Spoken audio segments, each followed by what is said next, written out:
Hi, Julius. Good afternoon. Welcome to Brand New, published by ISD Global. Thank you for engaging with us in this conversation. Yeah. So let's begin right at the beginning. If you could tell us something about your growing up years and your formative years and what exactly you do. Yes. Well, first of all, thank you so much, Suresh, for the opportunity. I think this is really exciting for me to be able to explain and then be part of your magazine program brand as well. Thank you so much. Yeah. Well, Welcome. I'm originally from Singapore, and I've been living in different country. I think the highlight of my life is I grew up with an artist family because my father is an artist, so he's an artist at the time, and I studied my master in New Zealand, specialized in computer graphic design. But my first degree was mechanical engineering, so it's quite chums, quite a lot.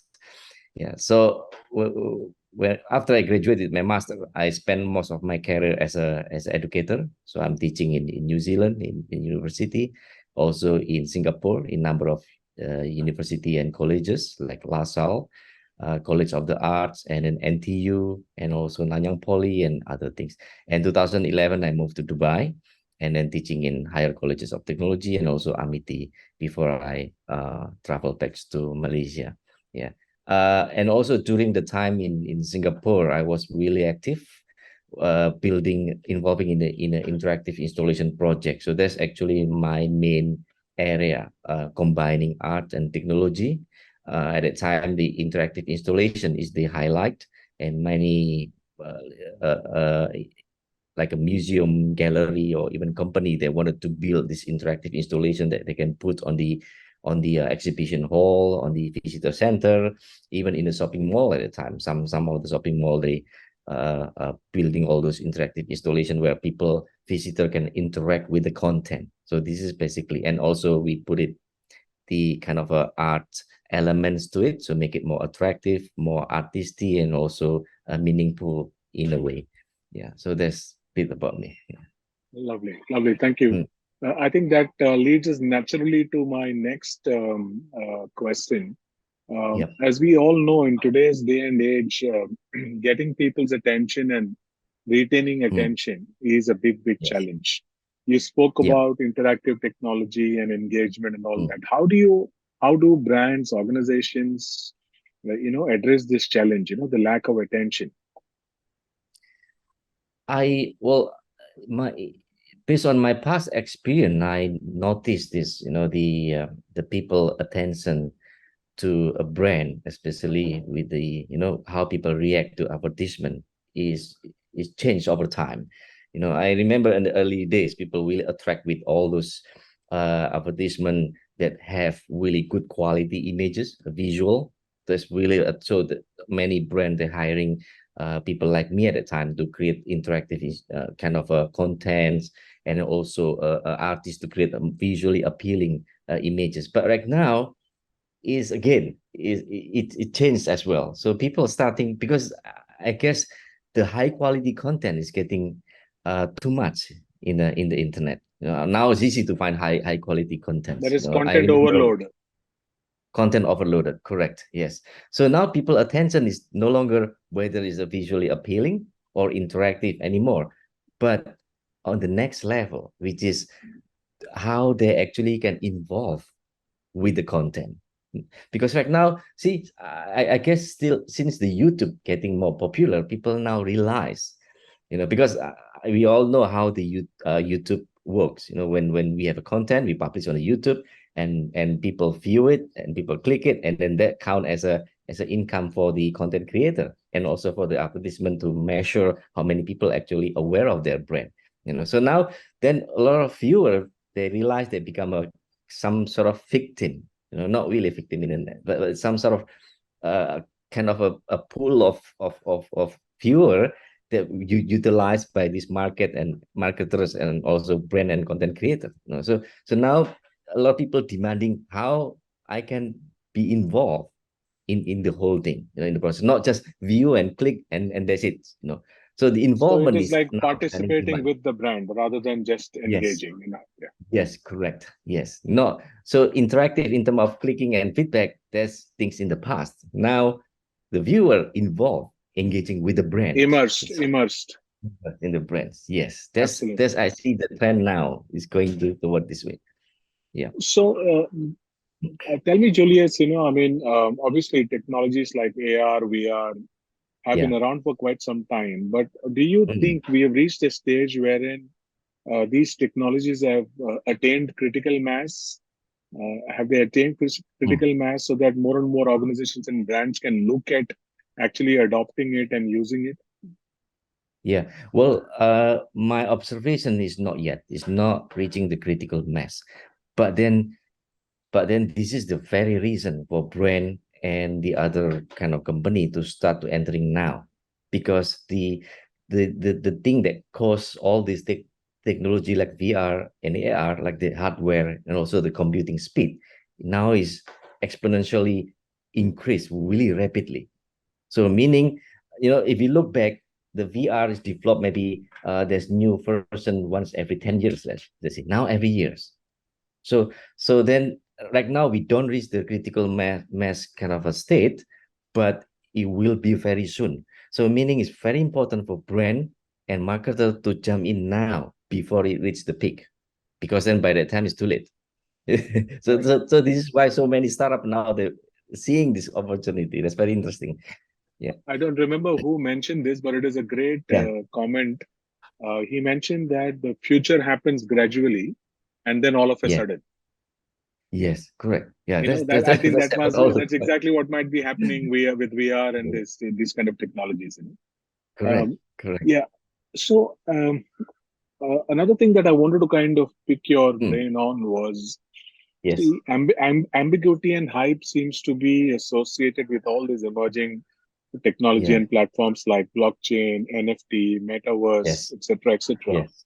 And a lot of Yep. people are jumping onto the bandwagon, not because it's they've understood the potential and the Mm. significance of these platforms and technologies, but more from Mm. a point of view of, oh, it's a nice to have thing. Yeah.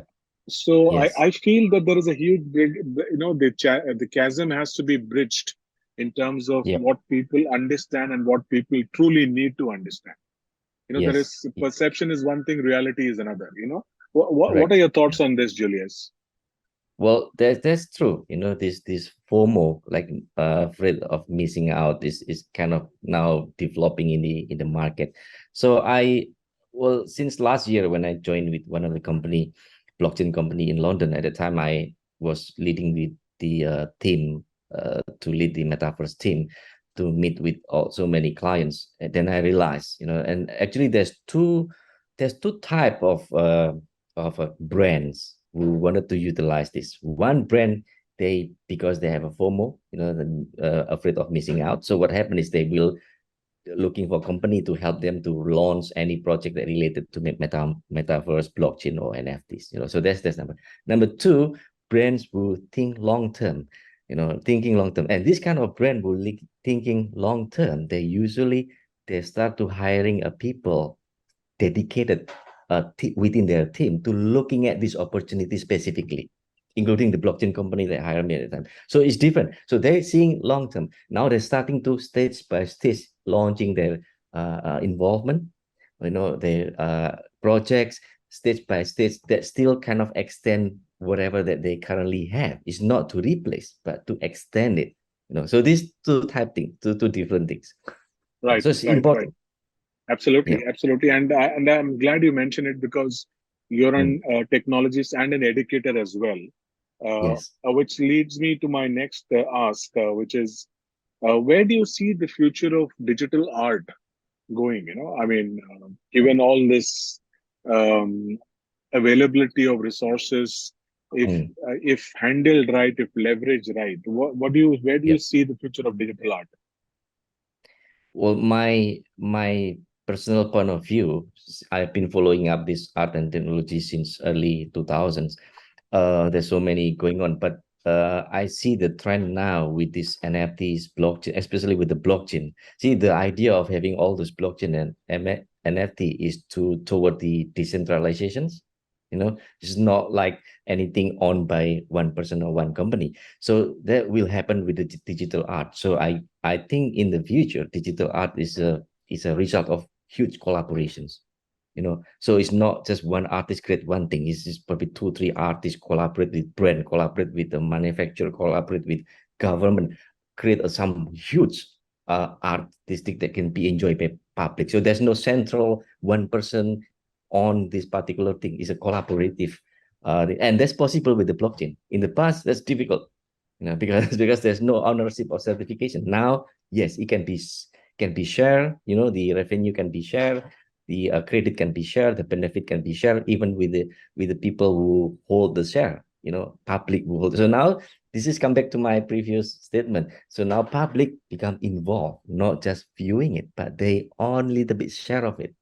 They have Right. feeling sense of ownership. Yes. Yeah, I think this is truly very, very stakeholders driven, and here the stakeholders mean also end users, customers, not just the creators. So I think Yep. it becomes very, very democratic that way. Yep. Correct. Yes. Correct. What would your line of thought or recommendation would Mm. be to brand owners and organizations, in terms of how they can Yeah. truly benefit from exploring the world of NFT, Meta, etc. Mm. What is the first Yes. step? What kind of a journey should they be actually embarking on? Yeah. I think my response will be, it's very important for brands to kind of hire the expertise dedicated for this area. The reason is because unlike the other uh, uh, technology that's already happening, is quite static. Now the development of metaverse, NFT, and blockchain is very, very fast. It's almost in weekly basis evolve. Even I'm following it every day. There's sometimes overwhelming. So it's almost impossible for brand to say, okay, I want to do this and then just launch it.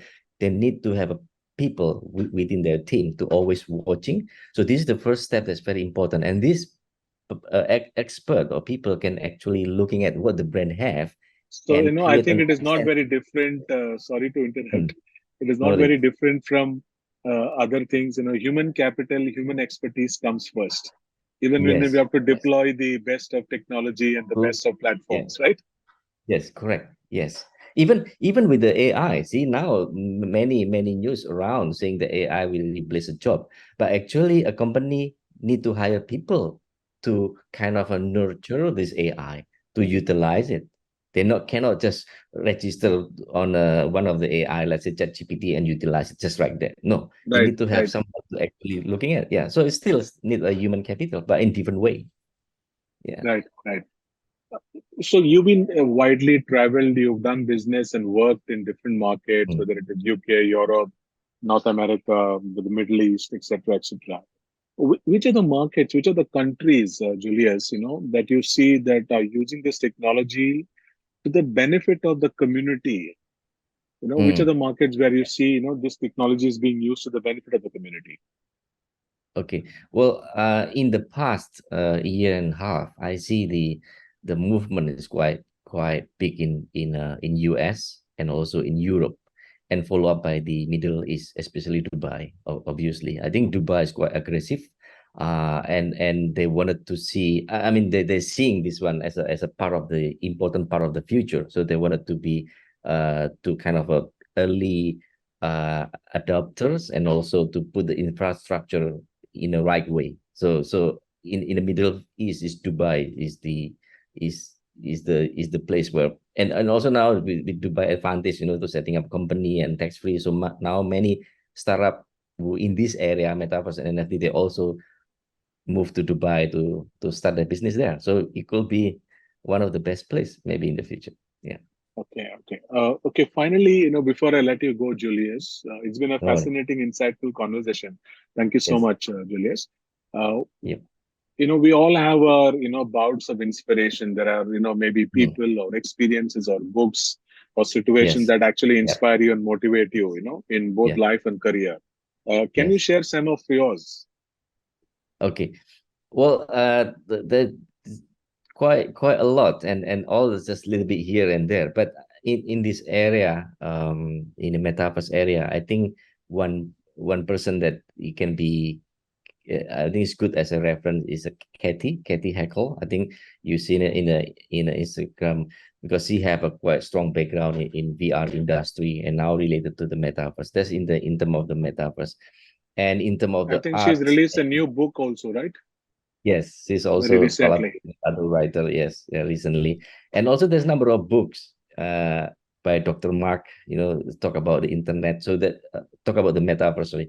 So that's really good kind of book to giving starting to give you a chance to starting to understand what is metaverse and what is the impact with our future and our current industry and so on. And reading is important. There's no particular, unlike in the past. See, the problem now is so many resources, so, so it's difficult to stick in one, and they keep changing. Embarrassment of riches. Embarrassment of riches. Too And many things. true, so many things. So you have to keep evolving. I mean, reading and then following up with the news related. Yeah, and don't trust anything that you saw at first. You have to be double check. Right, That's right. usually. Yeah. Sorry, small aside, Julius. It is not part of Yes. my thinking, but since it happened, Yes. I think the last 24, 48 hours. What do you think of the Mm, father of AI, Jeffrey Hinton, um, mm, moving out of Google, and now he's actually becoming a mm. an activist for the Yes. dangers that AI could actually Mm. cause. What are Yeah. your thoughts? What are your final thoughts on that? Well, I think he have a strong point. And obviously he's in the area, and the reason he's moving from US to Canada, that's one of the very reason he don't agree with how the US use the AI in certain case. I'm not talking about in general, but in certain case. And AI is very interesting. I mean, it's not it's really powerful. Just imagine this is a combination of a kind of a see when we went through the digital when we went through the industrial revolution, we basically mechanizing our skill, human skill. Now with AI, we digitizing our knowledge. Now imagine if these two combine, then we're creating a new human. We Absolutely. have mechanizing project, yeah, and we have a digitizing economy. Now just need to put together. So this is this is very very kind of interesting, and yet we Not don't just know. a I new think human, a new superhuman, maybe. new superhuman. I think the danger is not because not necessarily negative. I think the danger is because we now human, we don't know what can happen when this is launched publicly and used by people who's irresponsible. So Right. that we don't know. This the expert asked us to stop to pause first until we figuring out kind of safety measure. So then if something bad happen, we know how to handle it, not just out of control. So I, Okay. I think this Okay. is, but right now we don't see any negative yet, but because Right. we don't know. Right. Yeah. Absolutely. Absolutely. Thank you so much, Julius, for talking to No us and worry. talking to Brand New. You're Okay. We look welcome. forward to Thank you. being in touch. Hmm. Thank you so much. Yeah, sure. Thanks. Thank you, Suresh. See you then. Okay. Bye.